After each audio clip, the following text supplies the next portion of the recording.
Aix-Marseille en bus, ça se fait plutôt bien en ce moment grâce à une voie de bus qui permet de gagner jusqu'à 20 minutes de trajet. PSG-OM, c'est dimanche, mais franchement, est-ce que vous y croyez ?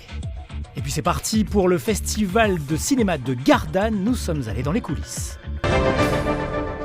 Gagner jusqu'à 20 minutes de transport entre Aix et Marseille en empruntant le bus à la place de la voiture, c'est le sens du plan de 17 millions d'euros signé ce matin entre le département, la région et l'État pour développer les voies réservées au transport en commun sur la A51 et la 7. On a 10 km de voies réservées réalisées entre Aix et Marseille sur le corridor A7 à 51. Sur l'autoroute A7, c'est 11 000 usagers qui tous les jours gagnent entre 2 et 10 minutes de temps de déplacement. Et à hauteur de plan de campagne, c'est entre 10 et 15 minutes pour 2000 usagers à l'heure de pointe qui sont gagnés tous les jours.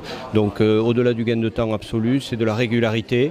Et quand les usagers de la circulation générale voient les bus remonter la bande d'arrêt d'urgence, ça leur donne envie d'emprunter également les transports en commun, et donc ça contribue à baisser le trafic automobile. En tout cas, c'est l'objectif recherché. Comme on gagne entre 20 et 25 minutes entre Aix et Marseille, c'est quand même fantastique, puisque vous n'avez pas le stress de l'embouteillage, vous avez des bus qui sont climatisés, qui sont avec le Wi-Fi, qui sont sécurisés, qui ont les caméras, donc c'est très pratique pour se détendre et pour arriver d'un pôle à l'autre.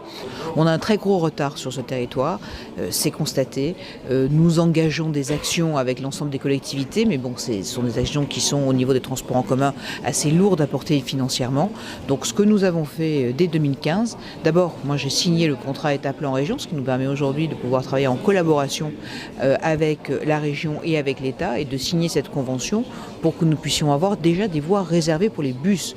Pour permettre à ces bus, nous avons rajouté une fréquence nombreuse de bus. Cette fréquence nombreuse de bus va aussi avec le mode de circulation. Si vous prenez un bus et que vous mettez 1 heure pour vous aller de Marseille à Aix, vous prenez la voiture, ça sera plus simple. Dimanche, c'est le Classico au Parc des Princes. L'OM n'a plus battu le PSG depuis novembre 2011. On attendrait presque ce Classico avec un certain fatalisme. Si tu veux dire qu'on peut faire une compétition avec Paris Saint-Germain, quand Paris Saint-Germain a gagné combien de championnats de fil, évidemment, sauf le championnat de Unai Emery, c'est pas possible. On a l'impression que les supporters sont résignés et savent d'entrée que l'OM va tenir 20 minutes, peut-être 25 minutes, et qu'à la fin, si l'OM perd 2-0, ce sera entre guillemets la moindre des choses, et puis on passera à autre chose. Évidemment, on doit être là, faire la compétition. Rame a gagné là-bas. Tu rêves, tu mets en place, mais le Paris Saint-Germain, le focus et la Champions League, je pense que ça c'est vrai. On ne sait pas ce que André Villas-Boas fera ce dimanche, on ne sait pas s'il va là-bas pour faire 0-0, s'il va là-bas pour tenter un coup. Ce qui est certain, c'est que dans la feuille de route des Olympiens, ce match il est perdu. Si l'OM ramène un point, ce sera un point de bonus. Et c'est comme ça pour toutes les équipes du championnat de France. Aujourd'hui, on peut dire que la vraie rivalité, elle est entre l'OM et Lyon, et elle n'est plus entre l'OM et Paris, parce qu'il y a un monde d'écart. Mais je pense qu'il ne faudra pas surjouer. On va jouer avec nos qualités et surtout essayer de les faire déjouer eux, en mettant en place une tactique qu'on va essayer de bien appliquer. Je ne pense pas qu'ils soient imprenables. On l'a vu cette saison, ils ont perdu à domicile contre Reims. Après, c'est une équipe avec beaucoup de qualité, on le sait. Il faudra qu'on soit très très concentré pendant tout le match, mais rien n'est impossible. Mais si Reims l'a fait, alors pourquoi pas l'OM ? Car être supporter, c'est aussi toujours y croire. Vendredi à Gardanne, sur le cours Forbin, le cinéma des 3 casinos a fait salle comble. Et pour que ce soir-là, c'est la première de l'emblématique festival cinématographique de la ville, qui inaugure sa 31e édition avec Gloria Mundi, un film de Robert Guédiguian, en présence de son acteur fétiche Gérard Mellan.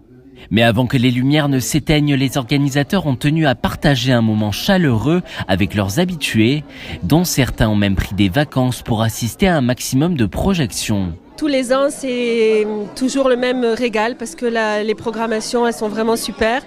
On voit beaucoup de films sur beaucoup de pays différents. Des films contemporains qui sont orientés sur des sujets que j'aime bien, qui m'intéressent. C'est un gros succès ce soir parce que c'est le film de Guédiguian.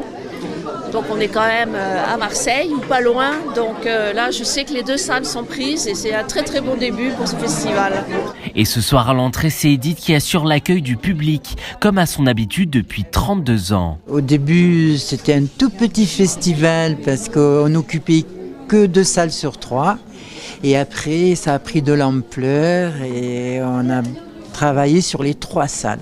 pendant 10 jours. C'est vraiment un moment festif, convivial, et pour nous, c'est une grande récompense. Une récompense qui requiert une vaste préparation en amont, et même à quelques minutes de la première, l'attention est palpable, même si le succès est comme toujours au rendez-vous.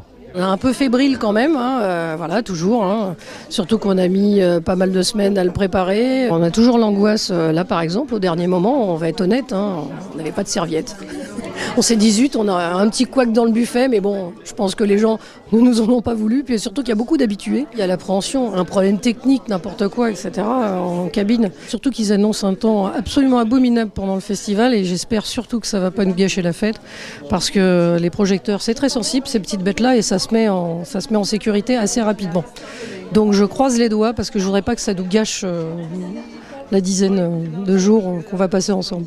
Le festival est donc lancé pour faire vivre à tous, amateurs comme cinéphiles, 10 jours d'émotion et de voyage. Les Provençaux et les Corses ne seront pas tous logés à la même enseigne en ce mardi au niveau météo. De la pluie à Arles, Marseille, des nuages au-dessus d'Avignon, Aix et Manosque, du soleil à Digne, Fréjus et sur la Corse. Les températures sont très douces. Il fera 16 à Marseille, 17 à Toulon et Fréjus, jusqu'à 18 à Bastia le matin, 12 à Digne, 14 à Avignon et Arles. Et l'après-midi, heureux sont les Ajacciens qui pourront bénéficier d'une température de 29 degrés, la maximale. Il fera 24 à Marseille, 21 à Avignon, 24 à Digne. Et en ce mardi, nous fêtons les Élodies.